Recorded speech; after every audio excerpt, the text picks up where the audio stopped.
Thank you. Go for it. Thank you. Thanks. Thanks, everyone, for having me. As I go through this, feel free to ask questions as we go along. You don't have to wait to the end. I'm going to talk a little bit more about teaching, more specifically about footwork. Is everybody here familiar with force plates and pressure plates? How many people have one? Okay, just a couple. I think, and this is just a little bit of my background, just kind of jump back. So I started working for Jim in 1992, right out of college. I didn't have the golf background that Debbie had. I was a baseball player growing up, tennis player. Could have probably, if I had different parents, I probably could have played college sports, whether it be baseball, tennis, or golf. Got into golf because I picked it up at 16. I was a 2 handicap by 18. One of my parents' friends asked me to help them out. They handed me a wad of cash. I'm like, oh, I kind of like that. So I was living in California at the time. My parents moved to Connecticut. One of my dad's partners was the president at Sleepy Hollow and asked Jim for a favor to hire me. I had a choice between working in the bag room at Wingfoot or working for one of Jim's assistants as a teacher. I think I made the right decision in doing that. His name was Dave Collins. Dave was a big golf machine guy, which is why Jim really liked him. Jim was big into the golf machine. And so for a year and a half, I worked for Dave. Dave taught 6 days a week, 10 hours a day. And on the 7th day, I don't know what he did. I stayed away. Dave was a strange bird. But then I was Jim's assistant for 3 years, right from 93 to 95, 96. So I kind of saw firsthand kind of his skyrocket to who he is now. He really hasn't changed much since. Started at Sleepy Hollow I worked for Jim at Sleepy Hollow in 92, 93. Worked for Jim down at Doral for a number of years, some other clubs, and then back to Sleepy Hollow in 2003 and been there since.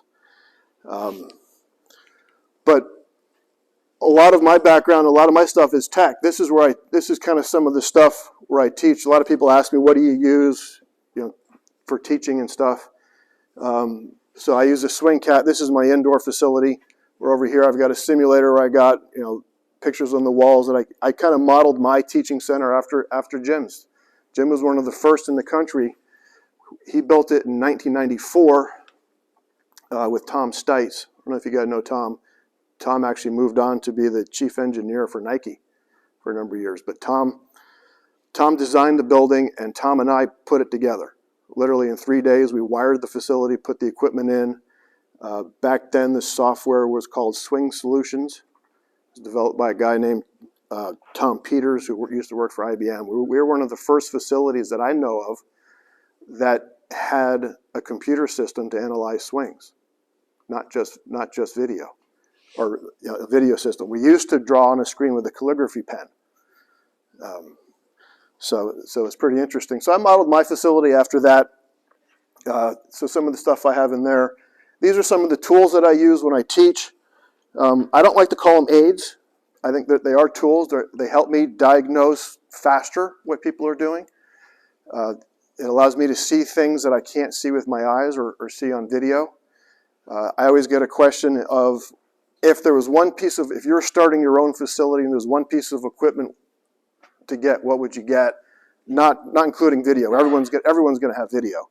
And I would say it's a force plate, because you can't see what the ground sees or feels. I can't see what the feet are doing on the ground, which I'll show you as we go through my presentation. I've been teaching long enough to know, prior to launch monitors, I learned what ball flight is. What makes the ball do what it does. I'm not as good as a launch monitor, but I can tell if it's in to out or out to in or faces closed, whatever. I'm thinking we all teach enough to know face to path and what makes the ball curve, but it's hard to see what their feet are doing. And I got big into the feet back in 2006. Debbie was talking about Dr. Rob Neal, and he started with us, and I think it was 2006 at Doral. And Doc, to me, was just a training aid. He brought his own proprietary 3D motion system in, and we learned about how the body moves. But the body doesn't move unless it's connected to the ground. I'm sure you saw the video of Chris Como jumping off the 30-meter thing and trying to turn, and he turned one way and his body went the other.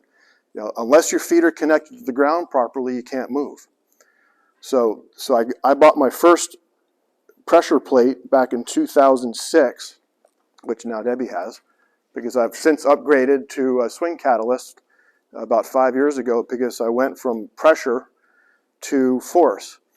And what I learned with pressure was that I could change the way somebody stands and the way the timing of their pressure trays, and their swing automatically changed without me telling them how to swing in to out or out to in, whatever I wanted to change.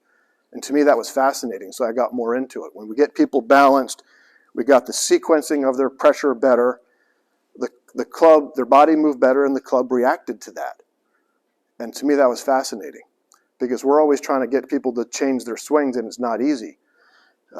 But I think if you change somebody's setup, you can immediately change their swing. And as a player yourself or coaching your players, I think you'll notice if the ball position moves a little bit further away or their alignment changes, their swing immediately changes. And so I got deep into the 3D stuff, 3D ground stuff with that, with Dr. Scott Lynn, studied a lot of their stuff. So the first thing I wanted to talk about is your feet, and some of it's going to be about footwear and what you wear, because your shoes are your connection to the ground. How many of you have been fitted properly for a pair of golf shoes? Yeah, nobody, or maybe one, right? I'm not surprised. So your students are probably worse. Why do you buy shoes? Well, they look good, and then they got to feel good, and maybe they perform.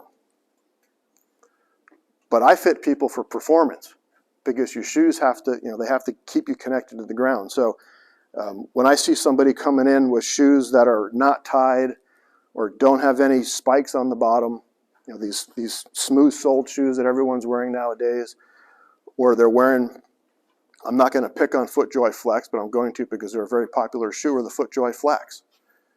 They're very, very comfortable. I teach in them all day. I could never go play in them. And I used to wear these pair of shoes that I go out and play, and all of a sudden I started hitting everything on the heel and whatever. I noticed the shoe wasn't supporting my foot and my movement. And I figured out through trial and error, I figured out that I needed a very stable or stiff shoe. And if you look at shoe construction, some are like sneakers, you can bend them and twist them, very mobile shoe, and some are very rigid. They have a lot of plastic in them, like the FootJoy Tour X, a very rigid shoe. And depending upon the player, and I'm sure Kevin will talk about this a little bit too, we had an interesting discussion about it, depending upon the arch of the foot, players who typically have a high arch need a little bit more of a mobile shoe, and a flat-footed player needs more of a stable shoe. And then there's obviously other physicality things that you have to check, whether it's their dorsiflexion and how they can move their feet and other things. But I studied that. I did it. FootJoy was going to come out with a fitting platform about 4 or 5 years ago. I don't know if you guys remember hearing about that. And I did a lot of testing for them. And Sasha McKenzie wrote an algorithm for body track. We put them on this thing, put them on the system, have them hit 3 or 4 drives, and the system would recommend a shoe. We'd trade shoes, and we would see if there was a performance increase. And I typically saw a 3 to 5 mile an hour speed increase within one swing as soon as they changed their shoes. I've seen as much as an 8 mile an hour swing increase with a shoe change. I never saw a decrease going to a proper shoe, which I thought was interesting. Some people just didn't do anything. It was maybe a 0, but I never saw anyone get worse. So it was all pretty interesting. So, all this stuff matters. Even the heel height. The worst shoe that I've ever come across was the Tiger Woods shoe from about 5 or 6 years ago. At a really high heel. And everybody that came in was on their toes. Or they were sitting way back because they were on their toes and they were trying to get off. And it was the shoe. As soon as I changed their shoe, their balance got better. And I used the force, I used my pressure plate to measure it. You had a question? In your opinion, have you seen any kind of correlation between a better player being able to play in like barefoot or like a very smooth shoe because they're so efficient in what they do, and a higher handicap player like needing that grip and traction to try to make up for some positions? Absolutely. players who are physically better because they're more mobile and stronger and athletically better, they can get away with it a little bit. Like you'll watch Justin Rose wears almost like he can probably play in a pair of leather-soled street shoes. So yeah, there's definitely the more athletic you are, the better footwork that you have, you can get away with a little bit more. Most of the people that we're dealing with aren't tour players and super athletes. Some of them are, but I haven't measured it, but I would guess they may be sacrificing a little bit as well, but they just don't notice it because they're so good. I had one student come in. I'll play this video here. Let's see if this plays. So this is a kid who's going to play in college. He walks in and he's wearing Allbirds. I'm like, really? Because I forgot my shoes. So this is his video on the left. He's wearing the Allbirds, and on the video on the right, I gave him a pair of my FootJoy Tour X's. And what I'm going through here is you can see some of the difference in the amount of ground force that he created. So he's at 175 torque, and here it's at 105. The amount of vertical force, all these forces changed a little bit, but his swing speed went, it'll pop up here in a sec, but he picked up 3 miles an hour of swing speed immediately going to a more stable shoe. And so this is just an example. So he was 93 club speed, and he went to 90, there's 95.7, so he picked up 2 miles an hour. So it's just one of those things. You were asking about your student with what they're working on. That's one of the things I would look at is what shoes is he wearing. Maybe he's not in the right shoe or whatever. It's just every little piece matters, especially for the players that we're working with, because we want the biggest gains that we can get. So going back into your feet, the Mike Adams stuff, and Debbie, thank you for the segue. Later, when I do my afternoon stuff, I'm going to talk about the Mike Adams stuff, show you to do some of the measurements.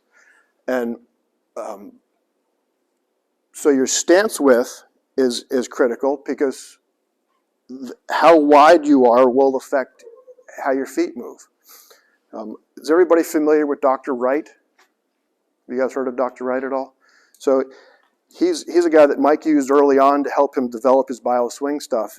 And he talks about your body having upper core, middle core, and lower core stuff. And then he does a whole calculation based upon that, and he tells you where your feet should be. It's a complicated system that you have to learn, but an easy way to do it, let me have everyone stand up for a sec. And just stand just normal with your feet. And what I want you to do is get in your golf posture, hold your thumbs out like this, and just kind of stand.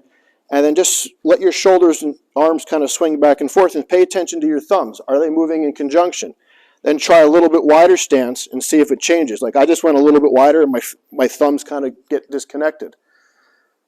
Does everyone see that? So try some different stance. Go a little bit narrow, then go really wide, and you'll find your thumbs won't swing together. Like here, if you watch my thumbs here, my left thumb goes in a little bit when I go through. When I change my stance, it's a little more level. And it's just a simple way to find what stance width is optimal for you. And everyone's different. You can grab a seat for a second. So that goes back into finding, your measurements, the anthropomorphic measurements that we take from the Mike Adams stuff. It just helps you build the blueprint to how you're designed to move. And so it simplifies things. So stance width is correct, or is important for that. Is it the same for everybody? No, we're all built differently. Debbie and I are going to have 2 different stance widths. I'm 6'2", she's not. So that's the kind of stuff you want to take into account when you're teaching. And one of the questions is, does it change for each club? And I'm going to say yes and no. Some people just need the same stance width for all their clubs. They're just not mobile enough to be able to do things, or it's too complicated for them. And for other people, yeah, it's okay to have it change a little bit. And you can change it because you get some young kids that are hypermobile. Well, I may go a little bit wider with them. Or you get adults who, they're all these business people are sitting in chairs for the last 30 years and their postures are like this and they can't move very well. Well, I'm going to narrow their stance a little bit and change their feet just to help them move. And these are all the things that we take into account when we talk about your feet. So toe flare. Toe flare can affect internal and external rotation of your feet. Kevin, correct me if I'm wrong, but most golfers, for some reason, and maybe someone can answer this for me, I don't know why they think this, but they think their toes need to be straight. Maybe it's because everyone's trying to hit it straight and they feel like it's going to be straight. But what they forget is that it affects your hips. One of the tests that we do, we have people jump, and then you look down at your feet, and where do your feet land? Well, if I look down, my left foot's actually straighter than my right foot. And for me, that's actually important because I need help turning in my backswing, and I need more vertical in my downswing because I'm a center post golfer. That's left side dominant. Even though I'm right-handed, doesn't mean I'm right side dominant. I'm actually left side dominant. So for golfers who need to post up a little bit more, square in their front foot. It'll make them post up a lot. For golfers who need a little bit more rotation, rear post golfers are going to have a little bit more shift and need more rotation. You might want to open up their front foot. And these are things that the Mike Adams stuff, the bioswing stuff, it didn't change my philosophy of teaching, which I learned from Jim McLean. It enhanced it. It allowed me to take what I believe and then added more tools to it so I can start to dial in some things for students to make them a little bit better. So these are all the things that I can change. The last one is there's a lot of players, and I just had a dad teaching.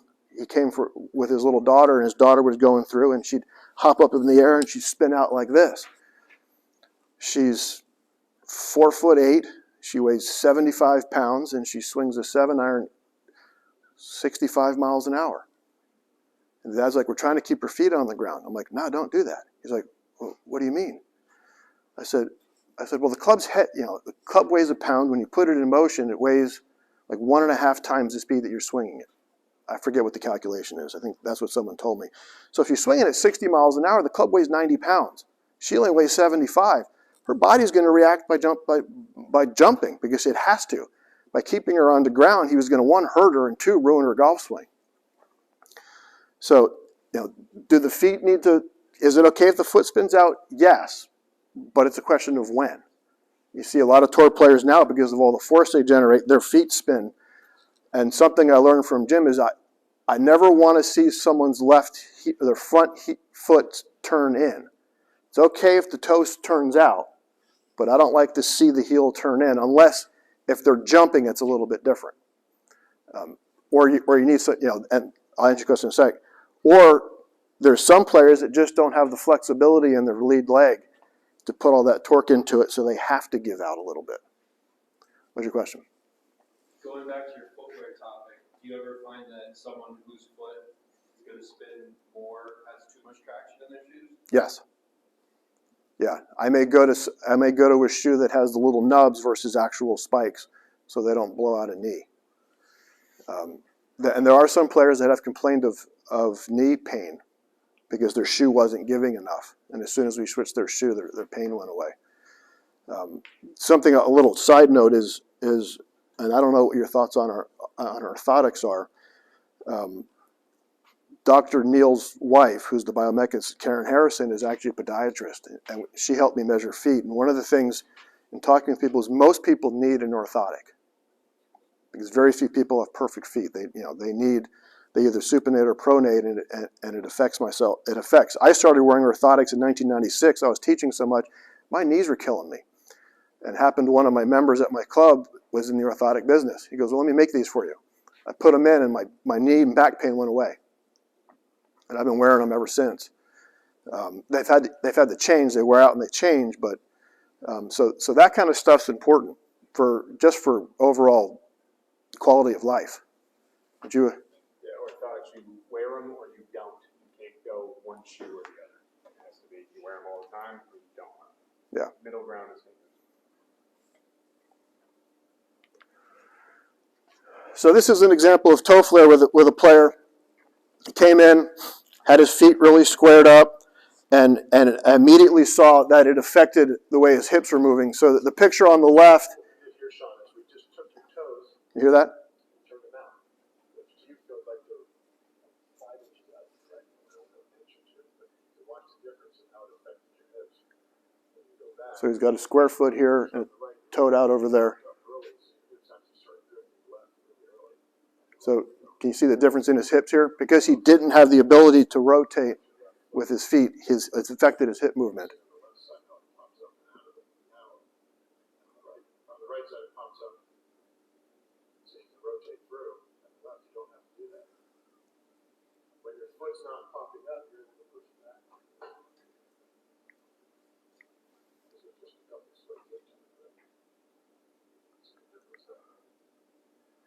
So by changing his foot flare, just basically going from here to here, his downswing, his foot, he stopped hopping up because he hopped up because he had to make room for his hip. So it changes the way he used the ground. It changed the steepness of his swing, because when you go up, the club tends to get a little bit steep. And it was a pretty quick change just by opening up his toe. So that'll bring me to talking about center of pressure and the traces. So that the center of pressure, if you look at this graph up here, so that white dot is the center of pressure that Swing Cat shows you, and then the trace is the white line. And is everyone familiar with that kind of stuff? You've all seen stuff like that? When they first came out with this kind of information, they thought there was about 4 or 5 general traces, which I agreed with for a while, and then I started watching more players, and I'm like, there's so many different ways to have a trace. The shape of the trace, typically the more arch that you get in the trace, the more powerful the player tends to swing. So your high-speed players tend to have more of an arch to their trace. The straighter trace, the traces that kind of go just straight right and left, those are your straight hitters. So your home run hitters have a big arch, and your singles hitters have a straight line. And it's just the efficiency of the body move. So this is information that's directly from Swing Catalyst. This is a slide that I stole from Scott Lynn, or he gave it to me, talking about some things. And your COP trace is related to all these, can affect all these different areas: path, angle of attack, face angle, speed. Because basically, like I talked about before, how your feet work, it's going to affect every single one of those things. I stumbled onto it in 2006, and as I went more along, I learned more about it. The next graph, the anatomical stuff, footwear, that's all stuff that I learned from Mike Adams. And Mike Adams and Scott Lynn has learned a lot from Mike Adams and all this, and helped develop a lot of our, the philosophies that we talk about. And then obviously the bottom line is something that Debbie hit on with getting people measured. Kevin's going to talk about it, is your mobility. So the two things that I look for, or the main thing that I look for, like I said, is the timing of the trace. When does max pressure occur in the backswing? Well, I want to see it right around when the lead arm's parallel to the ground. That's when you should have the most pressure on your trail foot. Okay. In the downswing, it's about the same thing. Lead arm about parallel again, or maybe shaft about parallel when you have the most pressure. It's not at impact. Everyone thinks they should have the most pressure at impact. It's actually the opposite. It's not. It's about halfway down is when you see it. So I look at the timing of things. When is the pressure changing? A lot of players, you'll see them, they go back, everything gets to the top, and then they translate. They go to they go forward. Well, that's actually too late. That's when the timing's off. If I don't see that pressure trace move before the body, then that's going to affect your swing direction or your swing path. Players who typically get up to the top and stop, they've got to manufacture an inside-out swing. Their bodies aren't going to do it correctly because their timings are going to be off. Think of throwing a ball, or if you're going to, I think golf is related more to throwing than batting. When you throw something, as your arm goes back, you step. Well, I'm already changing direction. My pressure's changing before my arm does. If I throw first and then go this way, you're not going to have any speed and you're not going to have any accuracy. Well, golf's the same way. If your pressure change doesn't happen at the right time, you're going to have the same effect as trying to throw a ball. So if you look at this player here, where do you think, if you looked at that, you're like, God, he's got a lot of pressure on his front foot, right? Look where his pressure is. This is his back foot, this is his front foot. So just by going by the video, that's where video, you can't tell pressure. You need a system to use it. Does it have to be a $8,000 swing cat with pressure? No, it can be, the body track's fine for that. I'll leave my personal preferences alone for the system, but I think any system is better than no system. But here's a perfect example of if you saw this player, like, oh God, he's leaning on his front foot, he's got no chance. But then you can see the video, or just where his trace is. Talking about systems, there's anyone ever hear of Salted Golf? So Salted Golf is a company that came out with insoles that you wear, and they measure pressure, right and left, and toe and heel. They're a little over $200. It connects to your iPad that you can use for training. So for $200, you can have something that measures pressure. It gives you percentage. It gives you right, left, toe, heel. And it actually, the cool thing about it is you can set a window and it gives you biofeedback. So if a player is in or out of whatever area that you set, the sole will vibrate and they'll hear an audible tone when they're in or out, which I love. I think biofeedback's a terrific way to train people. When they hear things or feel things, I think they can learn a lot faster. There's just something on the side note for that. So here's another player. Looks like he's on his back foot. Right, if you saw this guy, like, if I didn't show you this, I'd say, where do you think his weight is, or his pressure is? Most of you would say he's back on that foot. He's actually 50-50. Or 51-49 because of how much pressure he has there. So just another example of how you can't really trust what your eyes are showing you with video. And I do this every day. I use my swing cat in every single lesson. Do I show it to them? Not all the time, but I'm looking at it for myself because I want to see if what I'm testing myself to see how good I am. I'm usually right about 60% of the time. But to get my students better, I want to be right 100%. So this kind of a system helps with seeing that. Any questions up to this point about anything? Not yet? All right. So I want to go into some of the common faults that we see when people aren't using their feet correctly. These are some of the more common things that I see, and we'll talk about how it affects the swing and what it goes into.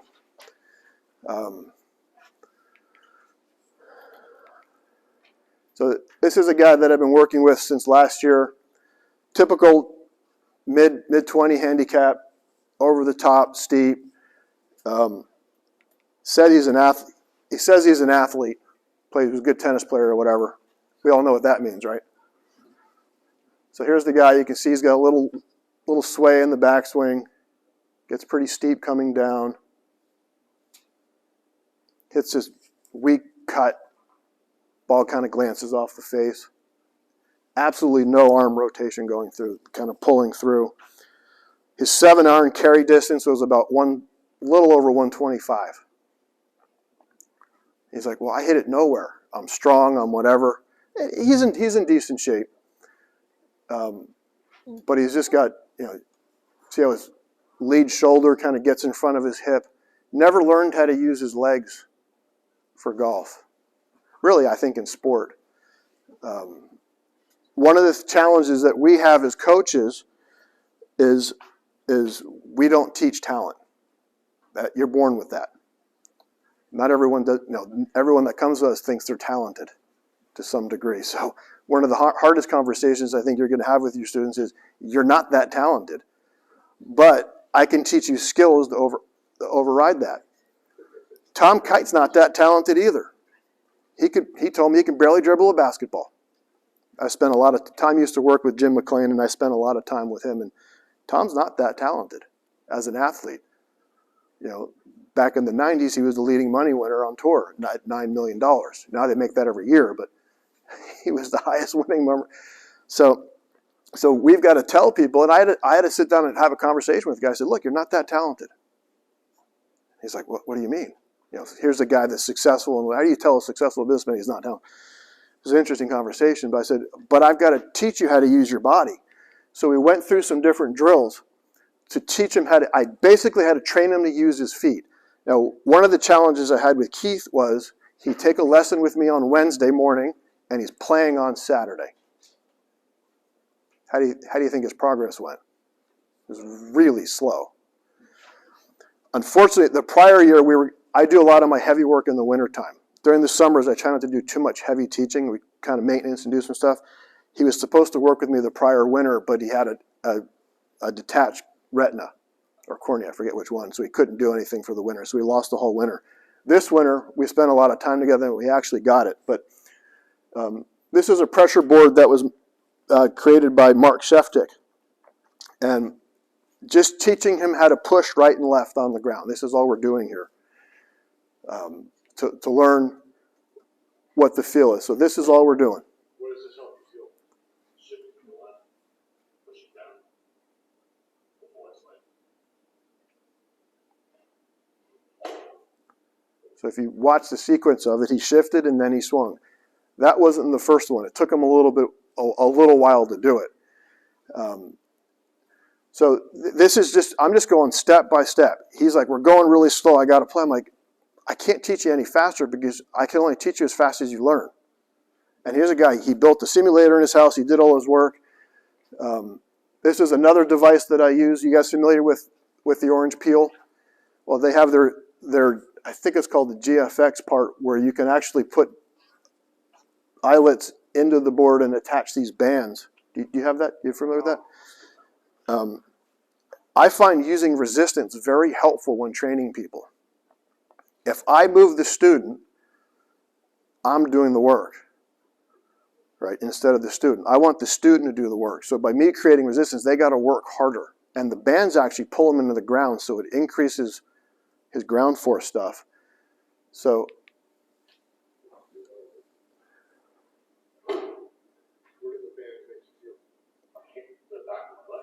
right, never know what they're going to say.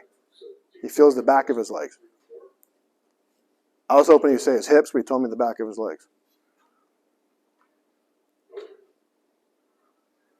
So the device allows me to put bands. I got three locations on each side. I've got 3 different tension bands that I can use. I put them on the light ones to start, and as he gets better with it, I created more and more tension. And you can start to see he's starting to look like a golfer, like an athlete. Not even a golfer, just an athlete. So here's one of the before and afters of what we're doing. Talking about how your hips work. When you hit a ball, the picture on the right, your right hip stayed high. Can you see that? So can everyone see how high his right hip is? Stays high. So if you don't push off the trail side correctly, your right hip's going to stay high. Well, how can you swing in to out with your right hip high? You look contorted out of position. You can't do it. When you did the practice swing, Look at the difference. your right hip. You don't have to be on the target view to see which guy is going to swing a little bit more in to out, a little flatter swing. That changes that look. So if you look at it from the target line, it just changes the way the shaft looks.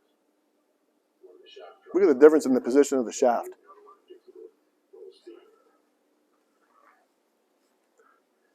Now, it doesn't mean he could do it at any speed, but the fact that he can see it, he starts to gain confidence in it. And I believe there's look at his hips. This guy, he's going to need a chiropractor, right?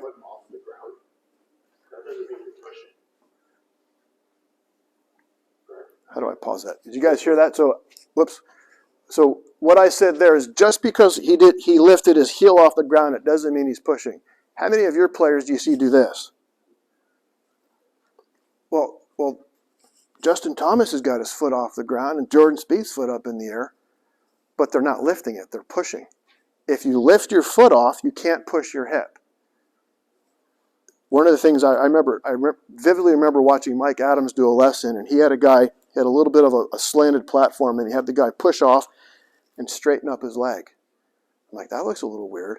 And then Mike said, well, what happens to your legs when you jump?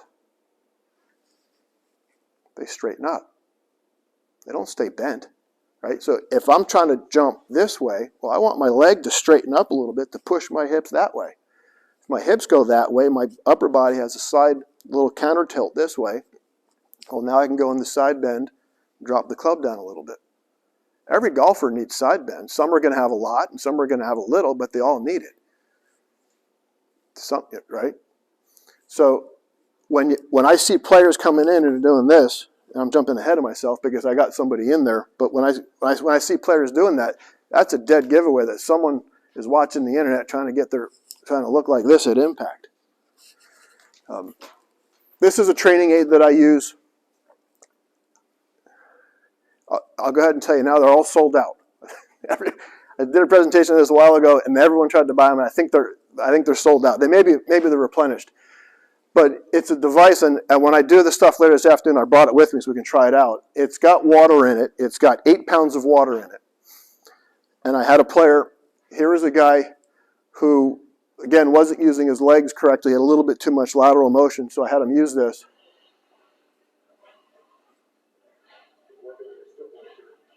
And if he's not stable on his feet, he's going to lose his balance. He's going out of way off.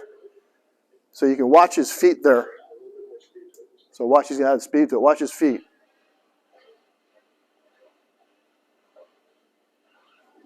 He's using the ground now to move his body. So the two things I like about it is, one is it creates a feel with the water moving in the device, and two, there's a sound to it, which also helps. You know, I think that kind of feedback helps the players develop things. When you do it wrong, you can definitely feel the weight moving wrong, but you can hear the water at the wrong time, which I'll show you guys later when I go through it. And this same player, you know, he felt pushing off his foot. His backswing was really slow. He was trying to just kind of go back and then get into it.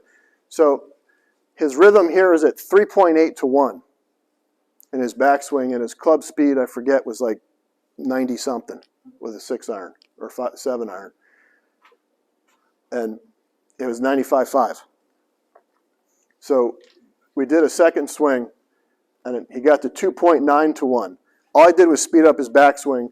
His ground force increased a little bit, but his swing speed went to, I think, 101. Just by changing his speed. And I remember this lesson. I remember back when Debbie was taking lessons from Jim McLean. We were there with Faxon. I don't know if you remember this. Yeah. And Debbie was the best 7-wood player you've ever seen because her drives went 180. Sorry. How old was I? You were a senior in college. I wasn't that bad. I caddied for you. Yes, you were. But we were talking about it. So he went to 101 by changing his tempo. And Debbie had this beautiful looking golf swing. It was perfect looking. And the ball went out there like a marshmallow. Whew. And Faxon and Jim were talking about it. And Brad's a huge student of the game. If you're looking for someone to follow on Instagram, he's a brilliant putter. But he's got terrific insight on the full swing because he's taken lessons from everybody. If you know Brad. And one of the things they had Debbie do was they had her speed up her swing, her backswing. And she actually picked up some speed. She hit it 185. So just some simple things like that. Because he sped up his backswing, well, what did he do with his load in his trail leg? Just like you saw with the water. Well, he had to increase it, right? So by increasing load in your trail leg, well, you're going to push off a little bit harder on the downswing, and he picked up speed. That's interesting. You guys know Dr. Kwan? You know the name? He just did some videos on speeding up the backswing, and somebody said to him, the speeding up the backswing, like Sally, if the student's not talented, but you know they can speed of the back, and they asked him, he's a biomechanist, and, can that person handle it? And not all the time. I think you have to have talent to handle making what he sees as an active bathroom. Not everybody can handle that, but Absolutely. yeah. Yeah, you can go too fast and lose control. And you have to be careful with what you go fast with. I didn't tell him to speed up his arms. Right. Most of our players are like, I hit it really good on the range and I go to the first tee and I suck. On the range, they're smooth, they're relaxed. They get up to the first tee and they whip their arms back and they're disconnected. And that's what gets fast. Yeah. Your body doesn't move very fast. So that was an interesting, just a way to, by getting him to feel his body move like this, he automatically used his feet. I didn't tell him I was training his feet. I told him I was training to turn a little bit better, and he started to feel his feet. And then I helped him increase the speed of his. Yeah. Is there a level, like a body type, like being large or heavy, that's device won't work? Like, No. They can't move good enough to make it work? Or I haven't seen it yet. you haven't seen it? They may not be able to go as fast, As good as that yet? but they all can move it a little bit. The ones that go as fast, those are the ones that I try to sell it to and say, this is what you need to train. And I don't try to push objects on them. I don't like people to have to buy things. You can just take a backpack and put a couple of books in it, put it on you, and just start out easy. Start out slow and then go up to it. What I do with players like that is I send them to guys like Kevin. I said, I can only get you so good with the way you're moving. You need to go see Kevin, go train for 6 months. Yeah. They're like, 6 months? I said, yeah, it takes at least 6 weeks to see a change in your muscular. If you start with a 2-pound weight, you're not going from 2 to 50 pounds. You're going to go 2, you're going to go 4, you're going to go 6, and it's going to take time. And I want to make sure you're doing it correctly. I know a little bit about the fitness, but I'm going to send them to Kevin over there and say, okay, go work with Kev. I'm going to tell him what I want him to do. I use an app called Coach Now to store all my video notes. You guys familiar with that? Coach Now? There's another one called OnForm, which is also good, but I'll invite Kevin to my Coach Now account for that player and say, okay, here's what we're working on. He can do it. He'll put stuff in there so I can see what he's doing with him. He'll do an assessment on him and say, dude, your guy has no internal rotation going back. He's got no front leg stability. You got to be careful with this guy because I can get them hurt if I do things wrong. Like that, he may look at that, he may cringe and say, you give that to this guy, you're going to blow out his L4, L5 spine, and he's going to tear up a meniscus or something. And so that's where we're going back to the, farming out stuff. I know just enough to know that I don't know very much. But I know enough to say, okay, let's do this. I'll do some evaluations. I've gone through the whole TPI thing. I've studied the bench, bench shears on speed dial. And I know just enough when I see somebody, I'm like, all right, go to this person. I've got about 5 or 6 different trainers in my area that I send to people to, depending upon personality that I think that'll match and location. And I kind of get them matched up that way. So one of the other things we look at is lateral force. How do I pause this? So let me just start this for a sec.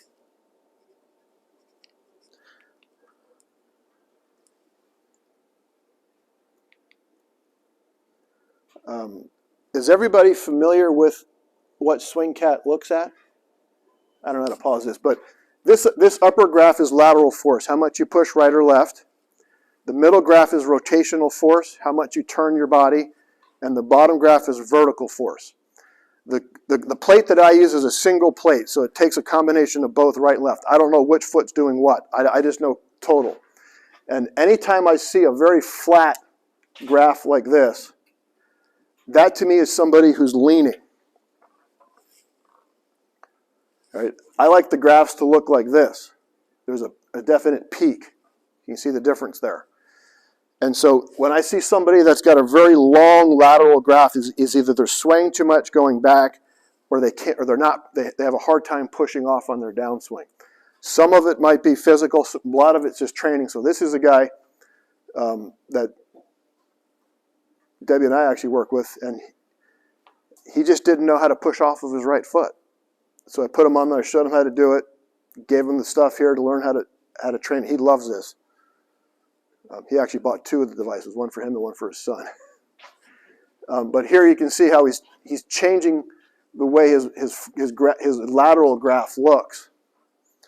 And by changing his lateral graph, it changed his rotation, which then helped stabilize his club face, and he was able to hit a more consistent shot.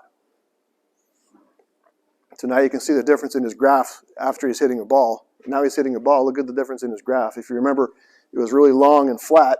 Now it's got less long and more of an increase. And then here's one where, look at that. So now all 3 of these graphs look very similar. I also look at the timing of it. I look at the peak of each graph and when it occurs. I always want to see lateral first, rotation second, and vertical first. Every golfer does this. Debbie talked about kinematic sequence, what could be different for everybody. It doesn't have to be 1, 2, 3, 4. But this, from what I've seen, every good player, lateral peaks first, torque second, vertical third. They might not maximize in those because everyone's a little bit different because of what post they use, but they all have that sequence. That's one thing that I've seen with all great players, all great ball strikers. You don't have to be a great player if you're a great ball striker, but all great ball strikers have that. How am I doing on time? Okay, Bry? Yeah. So here's a guy. This guy was fun. So he walks in. He's from New Jersey, and he goes, I'm the #1 Turkish amateur in New Jersey. I'm looking at this guy. I'm like, what? Really? He's like the only Turkish golfer in New Jersey. Really funny guy. But again, he didn't know how to use the ground at all. He was a cricket player. Anybody ever teach a cricket player before? They're really tough to work with. Cricket, bat straight up and down. They're trying to come into it like this. It's got a flat spot to it. And you get cricket players get really steep. He didn't know what he was doing, so I had to train him how to use his legs. So I got resistance bands on here, trying to teach him how to push off. You saw him kind of bouncing up and down. It's just some basic stuff, learning how to feel the ground. Again, I like the resistance stuff. I'm over there in the corner trying to get him I'm pulling as hard as I can right now so he can feel it. You can definitely see how his vertical changed.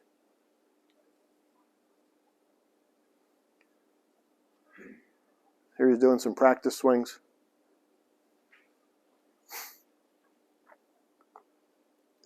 I actually think one of these, he's got a band over his shoulders. So here he's trying to feel the lateral little pump. This was a drill that we used to do in our golf schools at Doral, just a little pump drill. Kind of pump into your front side and then bounce off of it again. Just trying to get him to feel everything that I can. You can see his lateral force was jumping up and down.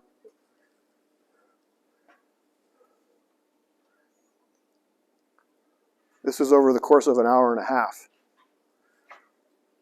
And we did this 2 or 3 lessons in a row because it took him a while to get it.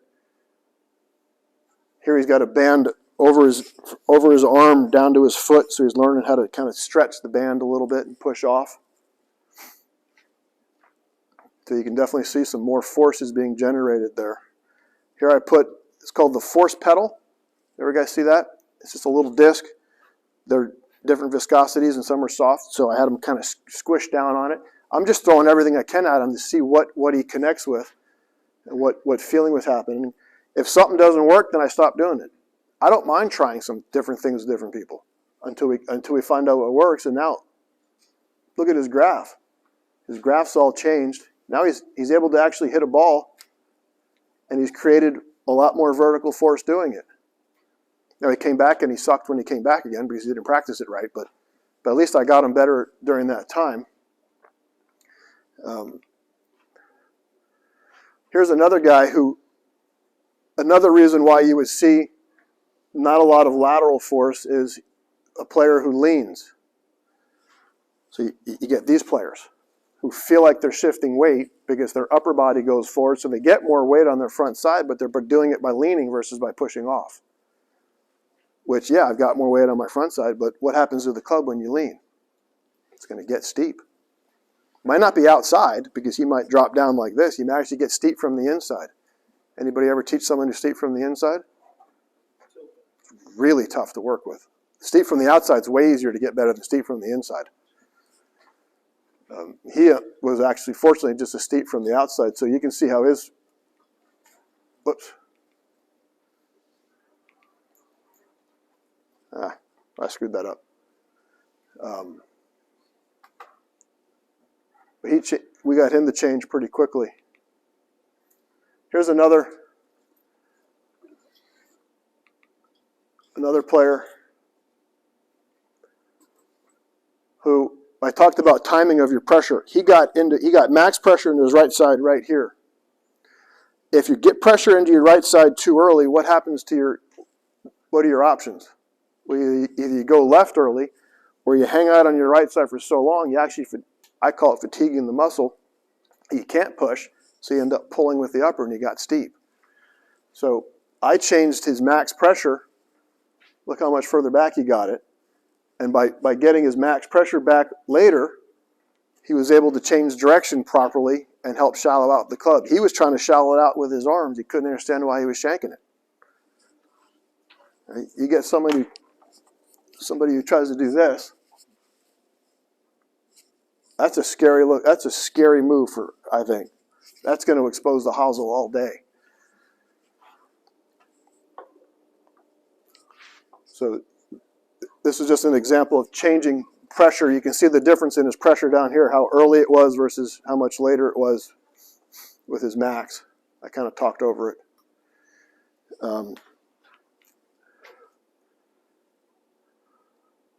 got 5 more minutes? Or am I done? What's that?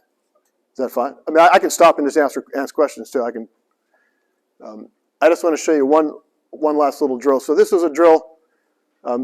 Guy couldn't turn his hip, so I put an alignment rod. I think, is everyone familiar with Dr. Will Wu? He's a motor learning specialist based out of Long Beach State University. He works with Olympic athletes. And I got through him through Mike Adams and learned through him that people learn with external things better than internal. I couldn't get this guy to turn his hips and his downswing, so I put this alignment rod through his belt loops, and I told him that I want him to hit his right arm with his right arm with the rod. This is a drill that I want you to do for your hip turn coming down. So not gonna do it back, so we're just gonna rotate up there. How good is all good. Do it again. How good did he get his hips like that? Well, he's like, I can't turn my hips. He just didn't know how to do it. He can turn them.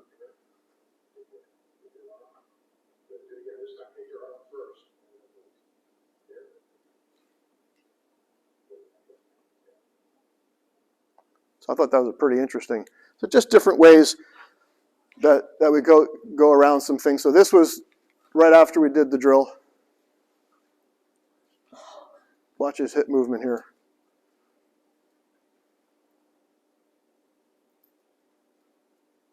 Look at that.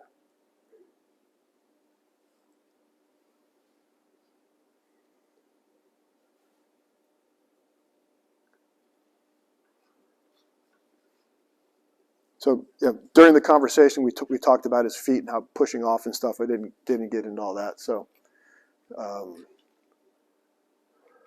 me just whip through this for a sec. I just want to show you one other video with talking about the right foot. So here's a girl. Nope, not this guy.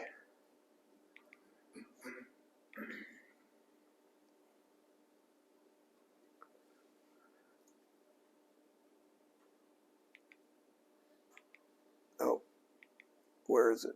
Yeah, so here's one thing. Sometimes you come across kids where you look at the pressure trace and you see some of these kids. This kid plays in high school, weighs about 140 pounds, and his pressure actually goes backwards at a certain point in the swing. Why do you think that happens? It's coming down, everything looks really good, then all of a sudden the pressure backs up. Well, he's trying to swing it really fast.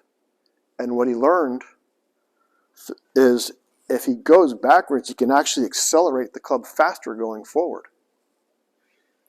Now the problem is can he control the face? So you got to not. If you go back too far, well then you start to hit and hang back flips. But he learned that if he did it just a little bit, and I don't know if he learned it intentionally or unintentionally, but he actually was able to generate more speed that way. So it's actually, sometimes it is okay if the pressure doesn't go where what you think it should go, as long as they can control it. We're trying to put him on a 6,000 calorie weight gaining program so he doesn't have to do that, because eventually he's probably going to get hurt because it's going to put a lot of force on his upper body. And then with this guy, I'll finish with this guy. So this is something that I really like, the core board. I brought it up here so we can try it out. This guy does it fairly well. This is kind of my spaz test. If I get somebody on this, okay, kind of, I want you to separate, kind of twist your feet without doing anything. So get your body to twist, like you started out. Right? So that's the wrong way. See how his whole body's moving and he's moving the thing? So he got a little bit better at it. I'll get some people on this thing, and I may pull some of you guys out when I do it later. Get on there and I say, all right, go ahead and twist your feet. And they're like, they don't move. You know. Or they'll go like this. I'm like, no, your feet. They're like, okay. And their feet don't move. So once I put them on the ground, you can see they start to feel the ground and how their body's supposed to work.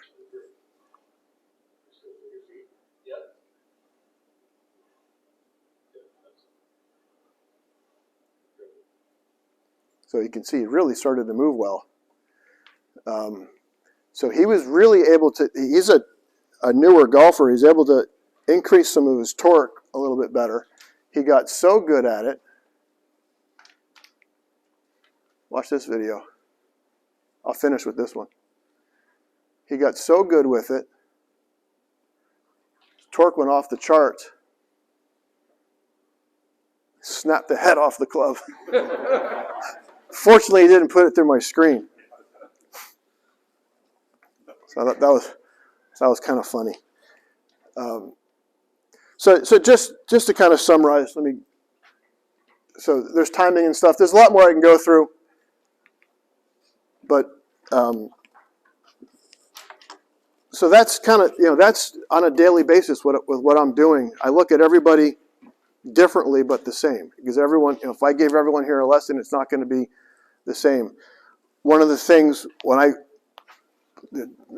talked about working for Jim for so long, when I took my first job at a private club, which was at the Glen Oaks Club in Long Island in 1995, Jim brought me into his office and he looks at me and goes, Sprecher, you're going to see 10 people a day that slice the ball.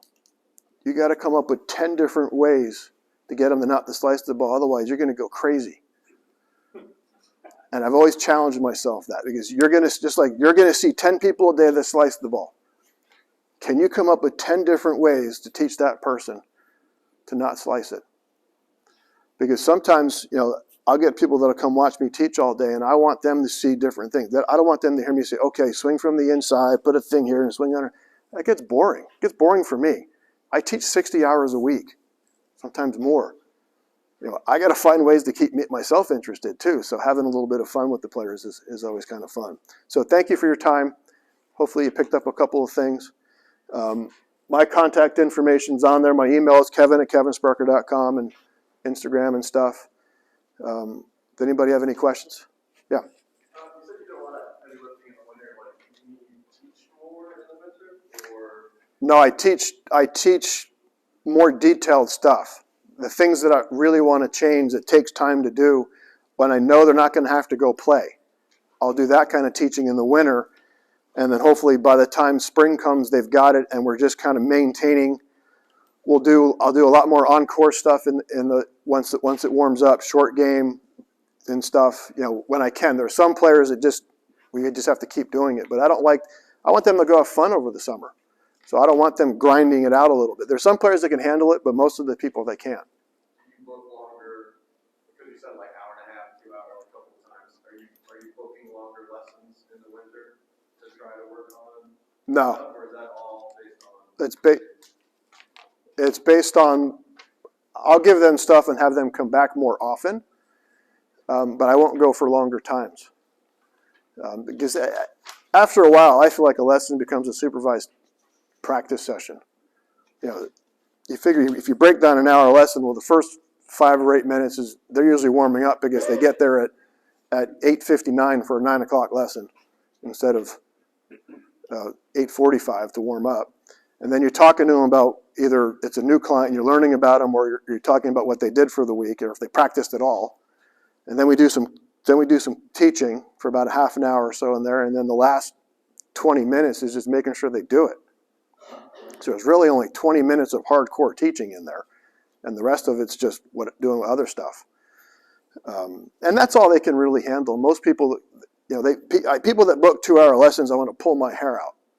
Because we're not going to stay on one topic for that long, and people can't train for that long. It's like doing a 2-hour fitting.